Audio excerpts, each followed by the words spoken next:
Hey, what's up? This is Brandon Simmons for BrandonSimmons.biz, and this is my weekly NFL column called Black Quarterback. And I'm just here to give you my picks for this weekend's NFL wildcard round. So, the first game up is the Houston Texans hosting the Los Angeles Chargers. The Texans came into this season with a lot of high expectations for them, and they fought through injuries and issues with their O line to wrap up the AFC South Division. For the Chargers, they came in with a new head coach, new offensive coordinator, and a new style and a new identity for them on offense. So instead of going with the more pass focused offense, they're now going with a more run focused offense for their team. For both of these teams, they have great defenses. The Texans have a great defense with a young core on their side. Chargers have a great defense with more of a veteran presence with Khalil Mack and Nick Bosa. So for me, I'm going to go with the Texans in this game.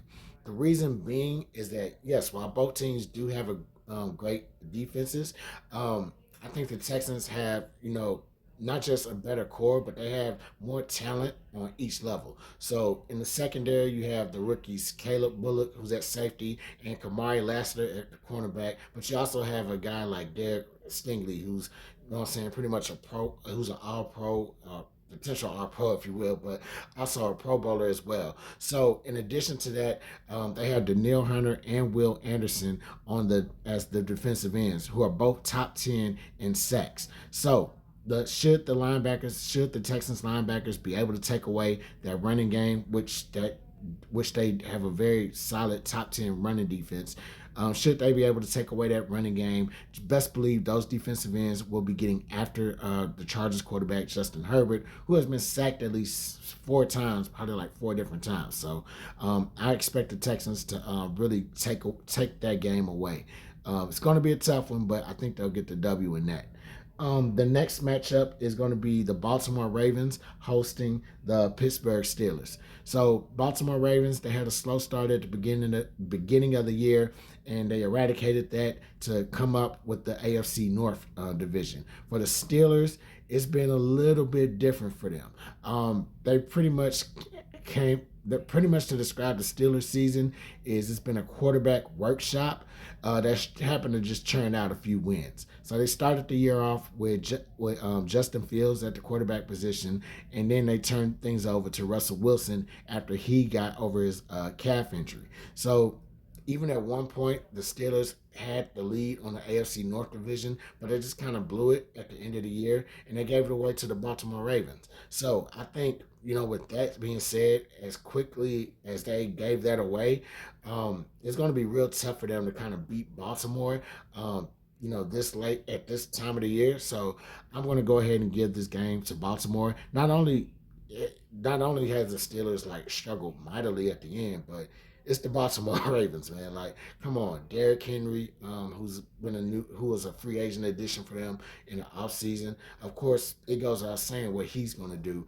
But you also got Lamar Jackson, who's playing at an MVP level again, and then you have that Baltimore Ravens defense, where they just have all types of athleticism on each level, D line, linebacker, and in the secondary. So I expect this to be a tough one as it is between these two teams, but definitely I think Baltimore is going to walk away with this game.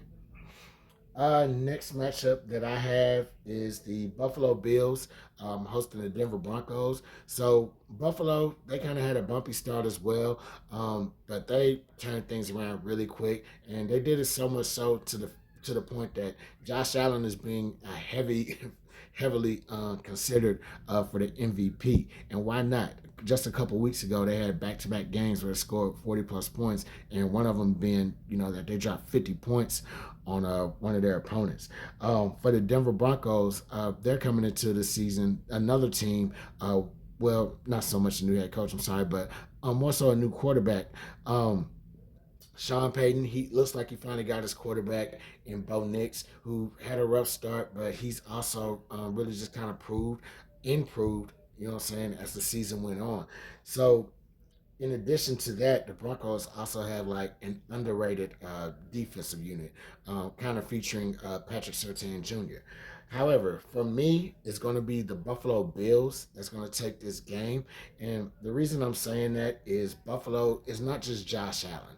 And one of the knocks was against Josh Allen being an MVP was that the team he had around him, particularly on offense, was just so good. He had James Cook, he had Amari Cooper, Khalil Shakur, Dawson Kincaid, Dawson Knox. He just had all these weapons, what I'm saying, on offense. So it's kind of like, well, he has, of course, he's going to be MVP. Some people are going to be like, of course, he's going to be MVP because he has all these weapons. But right now, that really doesn't matter when it comes to the playoffs or chasing the championship. So stack it up. Stack it up. I'm pretty sure he's saying like stack up as much as you can. So I definitely think the Bills are going to take this game. In addition to Josh Allen just being there multiple times, being in this situation multiple times in recent years, and he's going up. His team is going up against a rookie quarterback. Sean Payton, he has this playoff experience, Super Bowl experience, but he's not going to be throwing passes on the field, and he's not going to be affected by the crowd noise of Bills Mafia. So I'm giving this game to Buffalo. The next game up is the Philadelphia Eagles hosting the Green Bay Packers, and this is a rematch actually of the Week One game of the week, excuse me, the Week One game that they had in Brazil. So for me, the Eagles, they've been carried all this entire season by Saquon Barkley, who's had an historic run, if you will. Eclipsed 2,000 yards this season and was 85 yards short of the single season mark set by Eric Dickerson.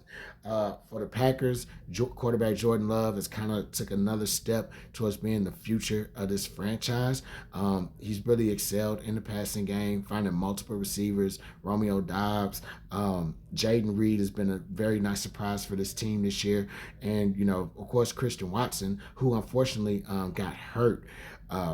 Right before this, excuse me, right before the postseason, so he won't be able to be in the playoffs for him, no matter how far they go. So in addition to the receivers, the Packers also got Josh Jacobs from the Raiders, and who's brought a lot of stability to this offense.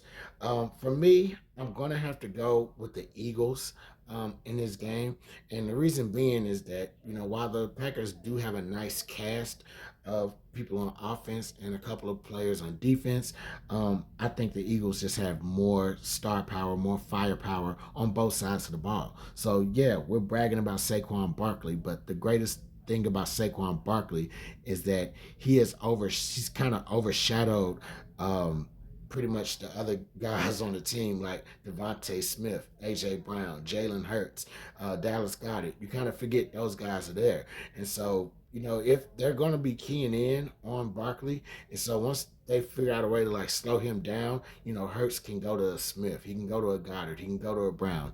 What I'm saying? He has all these different weapons that he can go to.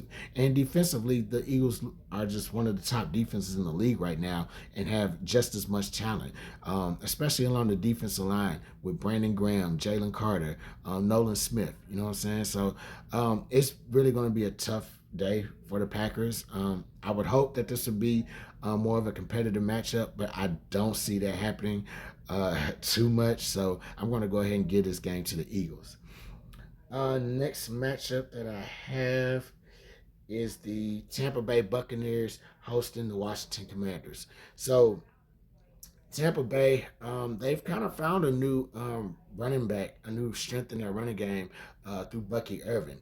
He came in earlier in the year to kind of relieve Rashad White due to injury. So he came in for him for a couple games, and he seems to be like the main back right now. So I think that's going to really help them going into the postseason, and definitely that'll help Baker Mayfield, who's had a solid year once again, and what I'm saying. Also, Mike Evans, who's had another solid year, who's got his 1,000 yards at the last minute. However, with the Washington Commanders, they've just been revived. Rookie quarterback Jaden Daniels, that's has to be one of the better home run picks at quarterback, probably in the last couple years. And so he's really has revived his offense. Watching him learn and work through this offense has been something that's been a sight to see. And one of the bigger things about him, or one of the more impressive things about him, is he's had at least 3 game-winning drives this season as a rookie, and that's craziness. You know what I'm saying? Like, a lot of rookies probably, not even just rookies, a lot of pros don't really develop that, clutch gene, that close game gene until like maybe later on in their careers. But he's already done that 3 times in this rookie season. So for me, that's going to be the difference in why I choose the Commanders for this game. I feel like even though the Commanders Commanders do have a better record than Tampa Bay. They have played in a slightly tougher division than Tampa Bay. I still feel like Tampa Bay is going to give them a fight, especially being at home. They're not going to go down easy at all, and they're dealing with going against a rookie quarterback. So there's going to be mistakes that they're going to take advantage of. You know what I'm saying? Especially with Todd Bowles being the defensive coach. So I definitely think that. But still, even with those mistakes, I think the Commanders find a way to overcome that and just really make this a close game, another close game, which they can actually win. So I'm going to go ahead and give this game to the Commanders. Last game of Wild Card Weekend is the Los Angeles Rams hosting the Minnesota Vikings, and so for the Rams, they kind of bumpy, but they also were able to easily just take over the NFC West. At one point, the NFC West looked like it was just super competitive. Then it just kind of fell apart at the end, and the Rams just kept their heads down and they just kept working. Their offense looks just as dangerous as ever. Puka Nakua, Cooper Cup, both of those guys are healthy. Matthew Stafford, Kyron Williams, you know what I'm saying? It just looks like a really, really tough offense to beat. Um, for the Vikings, everybody knows the story about the Vikings by now. Like, you know what I'm saying? It's just been they've been one of the more surprised teams in the league this year. Sam Darnold has had his career, I don't know if you could say resurrected or in just birthed. Like, you know what I'm saying? So they've just been a great team this year, led by Sam Darnold. Of course, there's Justin Jefferson. He's been having a great season as well. Aaron Jones, in the backfield. Just a really solid offense defensively. They've been really great as well. They've been keen on stopping the run, and they've also had they pass defense might catch a little bit of criticism, but they actually I believe they lead the league in interceptions, and so yeah, and part of and they're leading in this.